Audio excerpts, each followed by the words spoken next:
Hello friends, time to study YouTube channel में आपका स्वागत है। फ्रेंड्स, हम लोग बिहार एसएससी और आने वाले सभी एग्जाम के लिए जो स्पेशल हम लोग साइंस का सीरीज चला रहे हैं, जो कि बायोलॉजी का सेट है।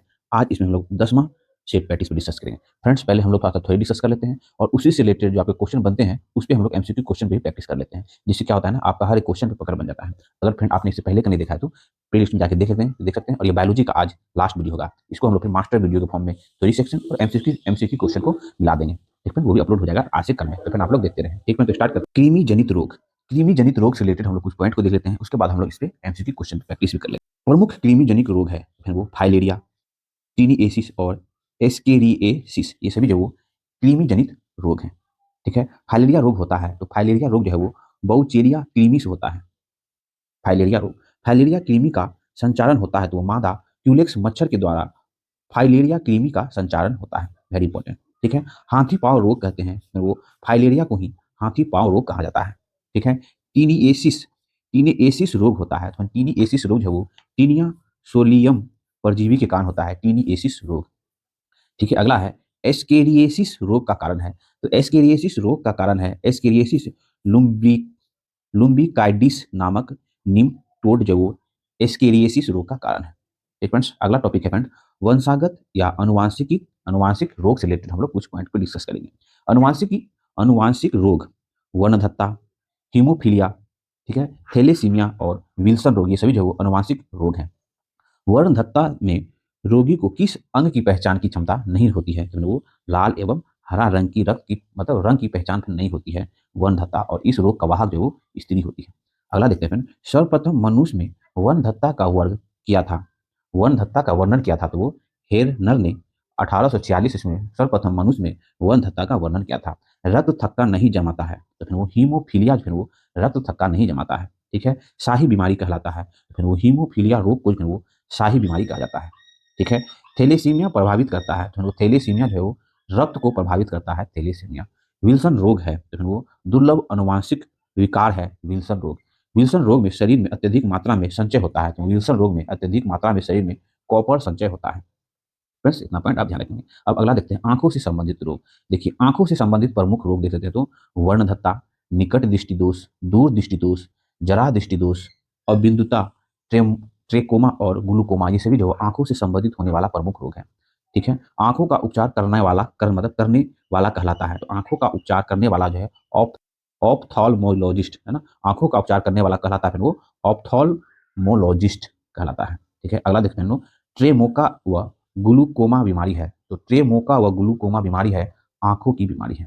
ठीक है, निकट दृष्टि दोष जैसे मायोपिया, मायोपिया में क्या होता है, निकट की वस्तु साफ दिखाई देती है परंतु दूर की वस्तु साफ नहीं दिखाई देती, उसे निकट दृष्टि दोष से मायोपिया कहते हैं। ठीक है, निकट दृष्टि दोष के उपचार के लिए प्रयोग किया जाता है तो निकट दृष्टि दोष के उपचार के लिए अवतल लेंस का प्रयोग किया जाता है। दूर दृष्टि दोष में क्या होता है तो दूर की वस्तु साफ दिखाई देती है, निकट की वस्तु साफ नहीं दिखाई देती है। ठीक है, इसे हाइपर माइट्रोपिया कहा जाता है ना, दूर दृष्टि दोष को। दूर दृष्टि दोष के उपचार के लिए प्रयोग किया जाता है तो उत्तर लेंस को दूर दृष्टि दोष के उपचार के लिए प्रयोग किया जाता है। खरी एवं अरी लाइनों में अंतर नहीं कर पाता है तो अबिंदुता रोग से ग्रसित व्यक्ति जो वो खरी एवं आरी लाइनों में अंतर नहीं कर पाता है। ठीक है, अगला है अबिंदुता, जिसे फिर क्या एस्टिगमेटिज्म कहते हैं, के उपचार के लिए प्रयोग किया जाता है तो वो बेलनाकार लेंस का प्रयोग किया जाता है अबिंदुता में। ठीक है, जरा दृष्टि दोष से ग्रसित व्यक्ति को जो है पास और है ना, जरा दृष्टि दोष से ग्रसित व्यक्ति को पास और क्या है ना, पास और दूर दोनों स्थान की वस्तु आसानी से नहीं दिखा देती है जरा दृष्टि दोष से पीड़ित व्यक्ति को। ठीक है, जरा दृष्टि दोष के निवारण के लिए प्रयोग किया जाता है तो द्विफोकल लेंस जो वो जरा दृष्टि दोष से ग्रसित व्यक्ति के लिए प्रयोग किया जाता है। वर्णधत्ता रोग से ग्रसित व्यक्ति अंतर नहीं कर पाता है तो वो हरे रंग और लाल रंग में वर्णधत्ता से ग्रसित व्यक्ति जो वो अंतर नहीं कर पाता है। फ्रेंड्स, अगला है ग्लूकोमा है तो फिर वो आंखों को प्रभावित, सॉरी, आंखों की प्रकाशित तंत्रिका ग्रसित हो जाती है ग्लूकोमा में। फ्रेंड्स, अब हम लोग देखते हैं कैंसर रोग। कैंसर रोग से रिलेटेड कुछ पॉइंट जो आपके एग्जाम के लिए काफी इंपॉर्टेंट होगा। कैंसर का अध्ययन कहलाता है ऑन्कोलॉजी। ऑन्कोलॉजी फिर वो कैंसर का अध्ययन कहलाता है। कैंसर की जांच की विधि है तो वो बायोप्सी टेस्ट, बायोप्सी टेस्ट जो है कैंसर की जांच की विधि है। कैंसर उत्पन्न करने वाले रसायन कहलाते हैं तो वो कार्सिनोजेन है ना, कार्सिनोजेन जो वो कैंसर उत्पन्न करने वाले रसायन कहलाते हैं। अगला है कीमोथेरेपी की जाती है तो कीमोथेरेपी जो वो कैंसर उपचार में की जाती है, कीमोथेरेपी। कोबाल्ट 60 प्रयुक्त होता है तो कैंसर के इलाज में कोबाल्ट 60 प्रयुक्त होता है। कोबाल्ट 60 उत्सर्जित करता है, तो वो गामा किरणें को कोबाल्ट 60 उत्सर्जित करता है। कैंसर की प्रसिद्ध दवा टेक्सोल किस वृक्ष से प्राप्त होती है, तो वो यू के वृक्ष से प्राप्त होती है। ठीक है, अगला देखते हैं ल्यूकेमिया। ल्यूकेमिया है श्वेत रक्त कोशिकाओं का कैंसर। ल्यूकेमिया जो है श्वेत रक्त कोशिकाओं का कैंसर है ल्यूकेमिया। ब्लड का कैंसर कहलाता है, तो ल्यूकेमिया जो ब्लड का कैंसर कहलाता है। ठीक है, फास्फोरस 32 का प्रयोग किया जाता है, तो ल्यूकेमिया के उपचार में फास्फोरस 32 का प्रयोग किया जाता है।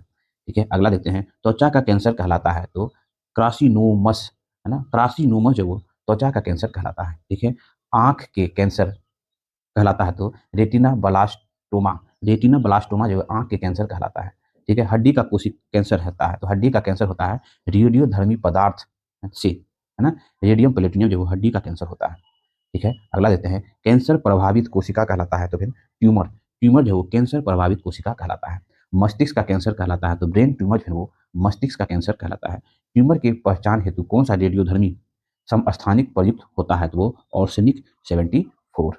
ठीक फ्रेंड्स, अब हम लोग कुछ अन्य रोग से रिलेटेड पॉइंट देख लेते हैं जो आपके एग्जाम के लिए काफी इंपॉर्टेंट हो सकता है।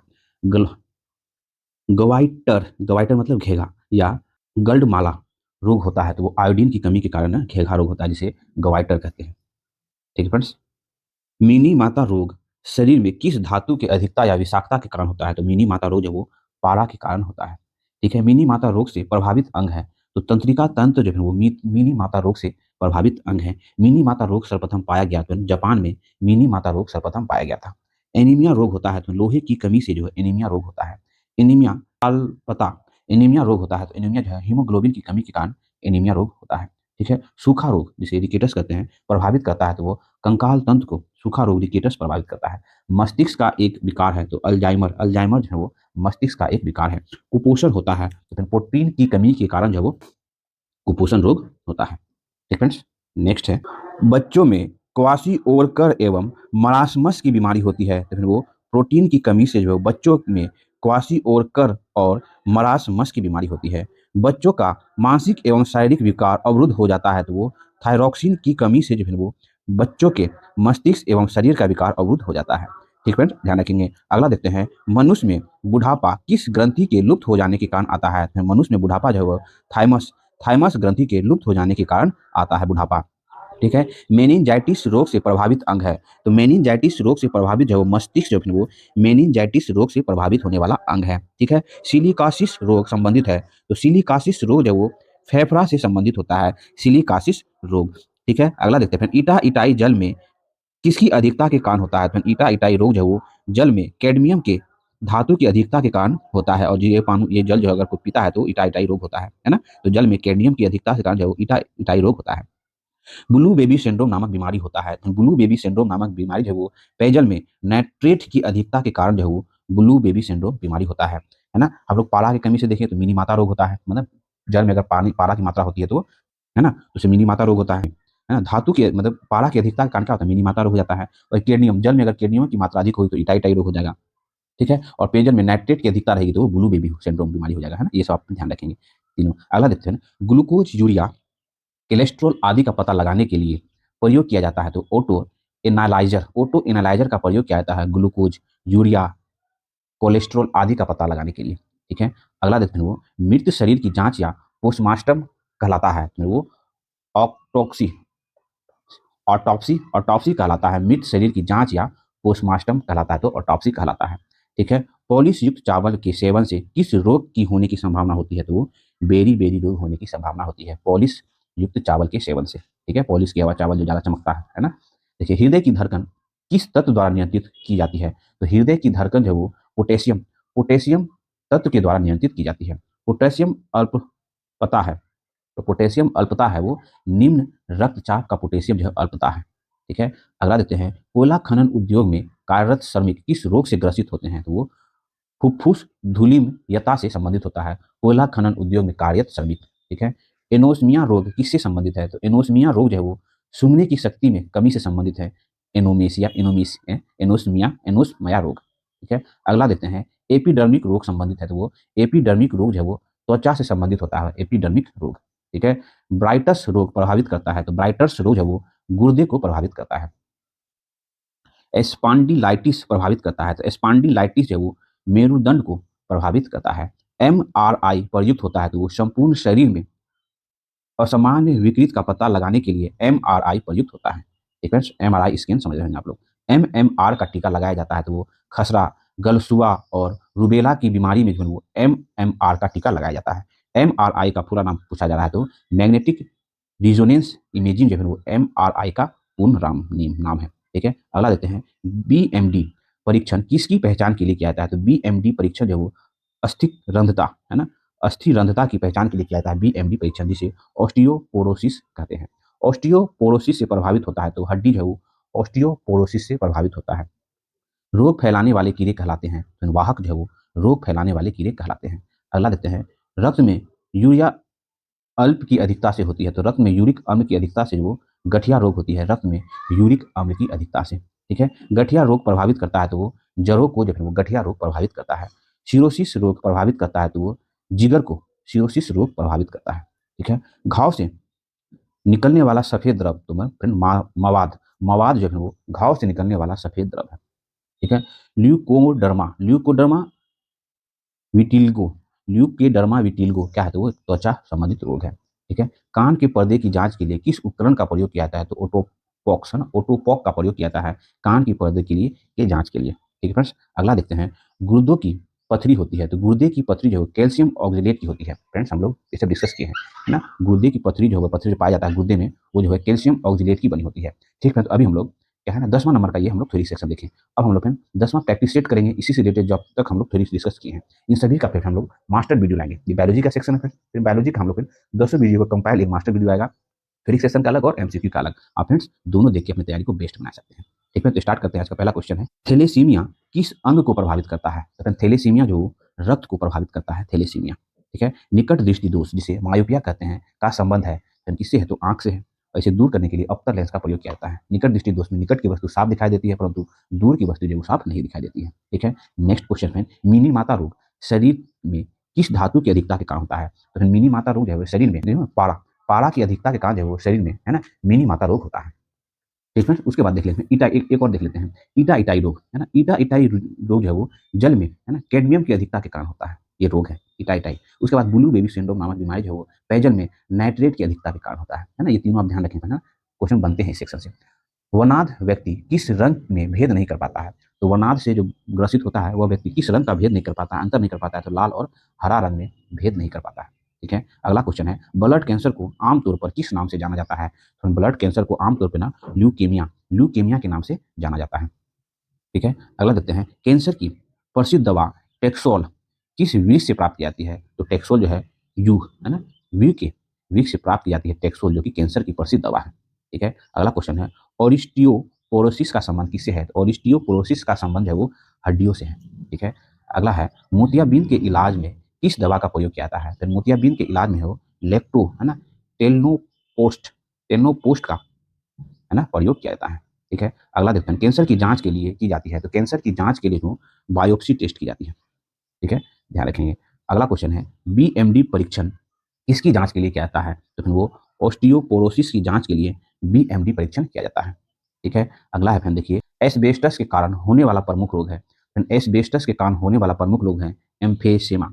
एम्फेसेमा जो एल्बेस्टस के कारण होने वाला प्रमुख रोग है। ठीक है, कैंसर के उपचार के लिए प्रयुक्त रेडियो आइसोटोप है। तो फिर वो है CO60 जो कैंसर के उपचार के लिए प्रयुक्त होने वाला है ना प्रमुख रेडियो आइसोटोप है। ठीक है, अगला देखते हैं फिर वो एस्पेडिलाइटिस किससे प्रभावित करता है। तो एस्पेडिलाइसिस जो है फिर मेरुदंड को प्रभावित करता है ना एस्पेडिलाइटिस। ठीक है, अगला क्वेश्चन है फिर मस्तिष्क का कैंसर कहलाता है। तो फिर मस्तिष्क का कैंसर जो है वो ब्रेन ट्यूमर कहलाता है, मस्तिष्क का कैंसर। ठीक है, आंखों का उपचार करने वाला कहलाता है। तो आंखों का उपचार करने वाला जो है वो ऑप्थॉल्मोलॉजिस्ट कहलाता है, आंखों के उपचार करने वाला। ठीक है, अगला है दूरदृष्टि दोष को कहा जाता है। तो फिर वो हाइपरमेट्रोपिया जो है वो दूरदृष्टि दोष को कहा जाता है और मायोपिया जो है निकट दृष्टि दोष को कहा जाता है। और मायोपिया मतलब निकट दृष्टि दोष को दूर करने के लिए अवतर लेंस का प्रयोग किया जाता है और दूर दृष्टि दोष जिसे हाइपरमेट्रोपिया कहते हैं उसे दूर करने के लिए उत्तर लेंस का प्रयोग किया जाता है। ठीक है, मायोपिया का तात्पर्य है। तो मायोपिया का तात्पर्य होता है निकट दृष्टि है ना, निकट दृष्टि जो मायोपिया का तात्पर्य है। ठीक है,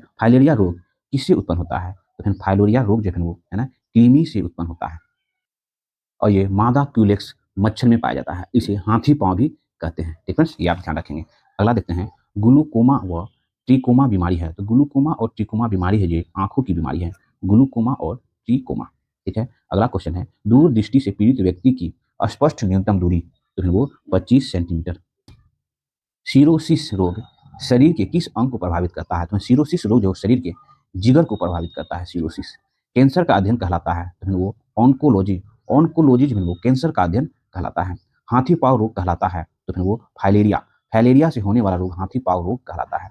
अगला है, मिनी माता रोग शरीर के किस अंग को प्रभावित करता है? तो फिर वो तंत्रिका तंत्र को प्रभावित करता है, मिनी माता रोग। ठीक है, अगला क्वेश्चन है, घाव से निकलने वाला सफेद द्रव कहलाता है। तो घाव से निकलने वाला सफेद द्रव है वो मवाद कहलाता है। ठीक है, ट्यूमर की पहचान हेतु कौन सी रेडियोधर्मिक समस्थानिक प्रयुक्त होती है? तो फिर वो जो है ट्यूमर की पहचान के लिए, है ना, ऑर्सेनिक 74 की समस्थानिक प्रयुक्त होती है। ठीक है, अगला देखते हैं, कृमि जनित रोग। इनमें से कौन कौन जो है वो कृमि जनित रोग है? तो एस्केरिएसिस, ठीक है, टीनिएसिस और फाइलेरिया, ये सभी जो है वो कृमि जनित रोग है। ठीक है, अनुवांशिक रोग है, तो फिर वो वर्णधत्ता, हीमोफीलिया और थैलेसीमिया, ये सभी फिर वो अनुवांशिक रोग है, जेनेटिक रोग है। कान के पर्दे की जांच के लिए किस उपकरण का प्रयोग किया जाता है?